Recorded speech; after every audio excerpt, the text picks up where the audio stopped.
قال الله عز وجل وراودته التي في بيتها عن نفسه وغلقت الأبواب وقالت هيت لك قال معاذ الله إنه ربي أحسن مثواي إنه لا يفلح الظالمون۔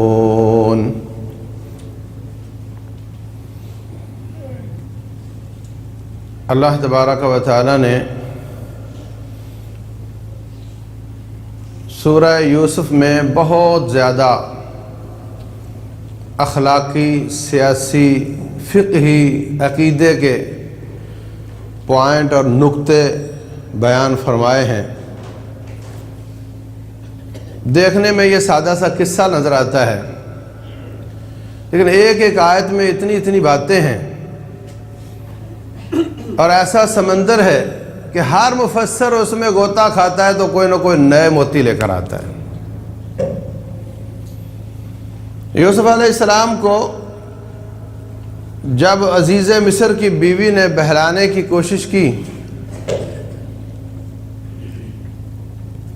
غلام تو اس کے پاس اور بھی ہوں گے، ان کا قصور کیا تھا؟ ان کا قصور تھا کہ بہت زیادہ خوبصورت تھے۔ تو ثابت ہوا تمام خوبیاں انسان کی آزمائش ہوتی ہیں، ہر خوبی آزمائش ہوتی۔ کیا یہ شکر کرتا ہے یا تکبر کرتا ہے یا مس یوز کرتا ہے؟ آنکھ آپ کے پاس ہے، یہ آپ کی آزمائش ہے، اس کے ساتھ تکبر کرو گے، اس کو غلط استعمال کر کے فلمیں دیکھو گے، یا اس کا شکر ادا کرتے ہوئے اللہ کی فرما برداری کرو گے؟ نابینے کی یہ آزمائش نہیں ہے۔ اس کو آنکھ نہیں ملی، وہ ایک پیپر سے محروم ہو گیا۔ یہ 50 سالہ زندگی ہے، وہ 50,000 سالہ زندگی ہے۔ 50 سال تکلیف سے کاٹے، 50,000 سال خوش ہوگا، اس لیے کہ اللہ اس سے نہیں پوچھے گا کہ تو نے فلم دیکھی تھی نہیں دیکھی تھی۔ آنکھ کا سوال بہت بڑا سوال ہے، آنکھ کے گناہ بہت زیادہ گناہ ہے۔ تو جس کو جو نعمت ملی ہے اللہ تعالیٰ کا شکر ادا کرے، اس کو اللہ کے دین کے لیے استعمال کرے اور کبھی رب کی شکایت نہ کرے، اس لیے کہ اللہ تعالیٰ نے 50 سال اس کو تکلیف دی ہے تو 50,000 سال اس کو راحت ملے گی۔ کسی کی شکل خوبصورت نہیں تو آڑی تیڑی کریمیں لگا کر کے اپنے گردے فیل نہ کرے، اس پر خوش ہو جائے، اللہ ساری کسریں نکال دے گا۔ اس جہان میں خوبصورتی کی آزمائش نہیں ہوئی، اگر خوبصورت ہوتا تو نہ جانے کتنا غلط استعمال ہوتا، خوبصورتی کتنی غلط استعمال ہوتی۔ اللہ تعالیٰ نے اس کو اس سے بچا لیا، اور قیامت والے دن اگر اچھے اعمال ہوئے جنت میں گیا تو رسول اللہ صلی اللہ علیہ وسلم فرماتے ہیں ایک بیوٹی سینٹر ہوگا رب ذوالجلال نے جنت میں بنایا ہوگا، اس میں آ کر کے جنتی کھڑے ہو جائیں گے اور کستوری کے ڈھیر ہوں گے اور جنت کی ہوا چلے گی اور وہ اڑ اڑ کر ان کے اوپر پڑیں گے اور ان کو بہت ہی خوبصورت بنا دیں گے، ان کے کپڑے بھی خوبصورت ہو جائیں گے، ان کی شکلیں بھی خوبصورت ہو جائیں گی، اور اگر شکل کا ڈیزائن پسند نہیں ہے تو وہاں فوٹو اسٹوڈیو لگا ہوگا، جو تصویر پسند آئے گی اشارہ کرے گا وہی شکل اس کی بن جائے گی، اور اس کے اپنے گھر جانے سے پہلے اس کا ڈاٹا حوروں تک ٹرانسفر ہو چکا ہوگا اور وہ اس کو دیکھ کر بالکل پریشان نہیں ہوں گی کہ یہ کون آ گیا۔ ساری کسریں اللہ نکال دے گا۔ یہ وہ میدان نہیں جہاں تم پریشان ہو، جس میں آپ ایک دوسرے کا مقابلہ کرو۔ جس خاندان میں پیدا کر دیا، جس شکل میں پیدا کر دیا، جس قد کے ساتھ پیدا کر دیا، جو برادری تیری بنا دی، جتنا مال دے کر بھیج دیا، یہ دل چھوٹا کرنا اس کا میدان نہیں ہے۔ اس میں آپ مجبور ہو، اس میں آپ کا امتحان نہیں۔ پریشان ہونے کے میدان وہ ہے کہ آپ اللہ اور اس کے رسول کی بات مانتے ہو یا نہیں مانتے ہو۔ آپ ان کی نافرمانی تو نہیں کرتے. یہ پریشانی کے میدان ہیں, اس میں مقابلے کی ضرورت ہے. وَفِي ذَلِكَ فَلْيَتَنَافَسِ الْمُتَنَافِسُونَ. ہم مقابلے کرتے ہیں اور میدانوں میں, حسن کا مقابلہ, پیسے کا مقابلہ, کمپٹیشن چل رہا ہے, ہر کمپنی کا دوسری کمپنی سے چل رہا ہے. اور ایسی چیزیں جس میں اللہ نے مقابلہ نہیں کیا یہ کر رہا ہے, اور جس میں اللہ چاہتا ہے کہ مقابلہ کرے اس میں یہ پیچھے جا رہا ہے. تو اس نے کوشش کی, وغلقت الابواب, دروازے بند کر دیے, گناہ کی پیشکش کی, کہنے لگے معاذ اللہ, مجھے اللہ کی پناہ, انہ ربی احسن مثوائی. بعض کہتے ہیں اس سے مراد ربی سے مراد وہ اس کا شوہر ہے, کیونکہ وہ مالک کو بھی رب کہتے تھے. جیسے دوسرے مقام پر اللہ فرماتے ہیں اذکرنی عند ربک فانساہ الشیطان ذکر ربہ. مالک کو رب کہتے تھے, تو ایک معنی یہ کہ تیرا شوہر جو میرا مالک ہے اس نے مجھے اتنا اچھا مقام, اتنے اچھے طریقے سے رکھا ہوا ہے, اور میں اسی کی عزت کے ساتھ کھیلوں, یہ سمجھ نہیں آتی, مجھے اپنے آپ سے حیا آتی ہے. اور ایک معنی یہ کہ میرے رب نے مجھے اتنا اچھا مقام دیا اور میں اس کی نافرمانی کروں, یہ مجھے سمجھ نہیں آتی. باہر نکلنے کی کوشش کی, اللہ تعالیٰ نے دروازے کھول دیے, باہر نکلے, اس کا شوہر نظر آیا, الٹی شکایت کر دی کہ دیکھو آپ نے اس کو اتنے اکرام کے ساتھ رکھا ہوا ہے اور آپ کی عزت کے ساتھ کھیلنا چاہ رہا ہے. الزام لگ گیا. اب اللہ تعالیٰ نے کئی دلائل پیش کیے ہیں اس صورت میں ان کا الزام دھونے کے لیے. پہلی دلیل, اگر قمیص آگے سے پھٹا ہے تو پھر یہ قصوروار ہے, پیچھے سے پھٹا ہے تو عورت قصوروار ہے, اور پیچھے سے پھٹا تھا. نمبر 2, عورتوں کے سامنے اس نے اعتراف کیا. جب وہ خود کچھ نہیں کر سکی تو عورتوں کے سامنے اعتراف کیا کہ وَلَقَدْ رَاوَدتُّهُ عَن نَّفْسِهِ فَاسْتَعْصَمَ, میں نے اس کو پھانسنے کی کوشش کیا, یہ بچ گیا ہے. دوسری دلیل حضرت یوسف علیہ السلام کے پاک دامن ہونے کی, پاک دامنی کی دوسری دلیل. تیسری دلیل, اس نے اور عورتوں کو کہا تم کوشش کرو, اگر اس کی اپنی کوشش کامیاب ہوتی تو اور عورتوں کو نہیں کہتی. یہ بھی ان کی پاک دامنی کی دلیل. پھر اس کے بعد ان کا جیل میں جانا, اگر وہ اس کی بات مان چکی ہوتی تو جیل میں نہیں جاتے. یہ بھی دلیل ہے کہ وہ پاک دامن ہے. اگلی دلیل, جب تقریباً 9 سالوں کے بعد ان کو باہر نکالنے کی بات ہوئی تو کہنے لگے میں باہر نہیں آ رہا, پہلے مجھے بتاؤ کہ اس کیس میں میں قصوروار تھا یا نہیں. تو اس نے اپنی بیوی سے پوچھا, کہنے لگی الآن حصحص الحق انا راودتہ عن نفسہ. اب تو بات واضح ہو چکی ہے, اس میں قصوروار میں تھی, وہ نہیں تھا. اتنی دلیلیں. رسول اللہ صلی اللہ علیہ وسلم فرماتے ہیں میرے بھائی یوسف علیہ السلام پر اللہ تعالیٰ رحم فرمائے, اتنے لمبی قید کے بعد اگر مجھے کوئی کہا جائے کہ تو باہر آ جا تو میں تو آ جاتا, مگر وہ کہتے نہیں, پہلے دامن پاک کروں گا پھر باہر آؤں گا. اس سے ثابت ہوتا ہے کہ دنیا کے عہدے, اختیارات, دنیا کا لالچ یہ چھوٹا لالچ ہے, اور کسی کے دامن کا پاک ہونا یہ بڑی بات ہے. عزت کو داغ لگا کر کے دنیا اور دنیا کے لالچ حاصل کرنا یہ نیک لوگوں کا کام نہیں ہے. عورتوں نے کوشش کی, وہاں بھی اللہ تعالیٰ نے ان کو محفوظ رکھ لیا. وَلَقَدْ هَمَّتْ بِهِ وَهَمَّ بِهَا, انہوں نے اس عورت کا ارادہ کیا, اس عورت نے ان کا ارادہ کیا. اس کے 2 مطلب ہیں. ایک یہ کہ بے تقاضۂ بشریت ان کے دل میں بھی چاہت آئی اس عورت کی, اور اس عورت کے دل میں تو تھی ہی مگر بچ گئے.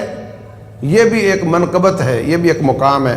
رسول اللہ صلی اللہ علیہ وسلم فرماتے ہیں من ہم بسیئۃ فلم یعملھا, جس کے دل میں برائی کا ارادہ بنے اور اللہ کے خوف سے اس کو چھوڑ دے, اللہ تعالیٰ اس کو چھوڑنے کو بھی نیکی قرار دیتا.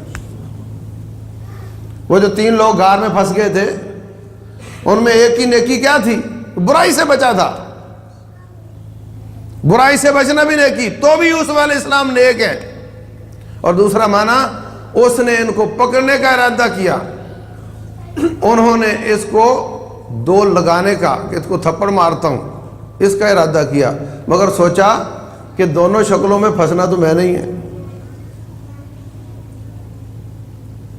تو پیچھے ہٹ گئے. ابھی پچھلے دنوں بہت بڑا ایک طوفان بدتمیزی رہا. ایک عورت نے عورتوں کا جلوس نکالنے کی بات اور میری مرضی کی بات کی, دوسرے نے اس کو کھری کھری سنا دی. اس پر کامیاب کون ہوا؟ کامیاب وہ عورت ہی ہوئی. وہ چاہتی تھی میری بات ایشو بن جائے, ہر میڈیا کا ایشو بن جائے, وہ بن گیا. 4 گالیاں سن کر ہی صحیح. تو اگر حضرت یوسف علیہ السلام اس کو 2 لگا دیتے تب بھی وہی کامیاب ہوتے, لیکن بچ گئے. پھر فرمانے لگے یا اللہ رب السجن احب الی مما یدعوننی الیہ, یا اللہ ایک کوشش اکیلی عورت نے کی میں بچ گیا, دوسری ان سب عورتوں نے کی پھر بھی میں بچ گیا. اب اگر یہ باز نہ آئیں تو ہو سکتا ہے میں پھسل جاؤں, اس لیے یا اللہ مجھے قید اچھی. اگر وہ ان کی بات مان لیتے دنیا کی لذت ملتی, رب سے دوری ہو جاتی. یہ دین کی مصیبت ہے. مصیبتیں 2 طرح کی ہوتی ہیں, ایک مصیبت دنیا کی, ایک دین کی. دین کی مصیبت سے دین کمزور ہوتا ہے, دنیا کی مصیبت سے دنیا کمزور ہوتی ہے. جو نیک لوگ ہوتے ہیں وہ دین کی مصیبت کو دنیا کی مصیبت بنا لیتے ہیں, دین کمزور کرنے کی بجائے دنیا کمزور کر لیتے ہیں. اور جو دنیا دار ہوتے ہیں وہ دنیا کی مصیبت کو دین کی مصیبت بنا لیتے ہیں, دنیا کو بچا کر کے دین کمزور کر لیتے ہیں. مثلا ایک شخص ہے بیمار ہو گیا, یا شادی کو 5 سال گزر گیا, اللہ نے بیٹا نہیں دیا. اب یہ مصیبت ہے, اس سے کیا کمزوری؟ دنیا کمزور ہو رہی ہے, آخرت دنیا کمزور ہو رہی ہے. مگر وہ اب پہلے علاج کرانے شروع کیے, اس کے بعد پھر قبروں کے چکر لگانے شروع کیے, پھر ایمان بیچ دیا, دین بیچ دیا, عقیدہ بیچ دیا, توحید بیچ دی, شرک کر لیا, جنت بیچ دی کہ مجھے بچہ مل جائے. اس نے دنیا کی مصیبت کو دین کی مصیبت بنا لیا. اور وہ عورت صحیح مسلم و بخاری وغیرہ میں حدیث ہے, مرغی کے دورے پڑتے تھے, آ کر کہتی ہے اللہ کے رسول میرے لیے دعا کر دیں. آپ نے فرمایا ان شئتی دعوت لکی وان صبرتی فلک الجنہ, اگر چاہتی ہو تو دعا کر دیتا ہوں, اور اگر دعا نہ کرواؤ اور اس تکلیف پر صبر کرو تو تیری اس بیماری کے بدلے جنت کی شہادت دیتا ہوں. کیا کہنے لگی؟ واہ بھائی واہ, ایک بیماری کے بدلے جنت, مجھے قبول ہے, بس اتنی دعا کر دیں میں مرغی میں گرا کروں, تڑپا کروں, منہ سے جھاگ نکلے, میرا سطر نہ کھلے.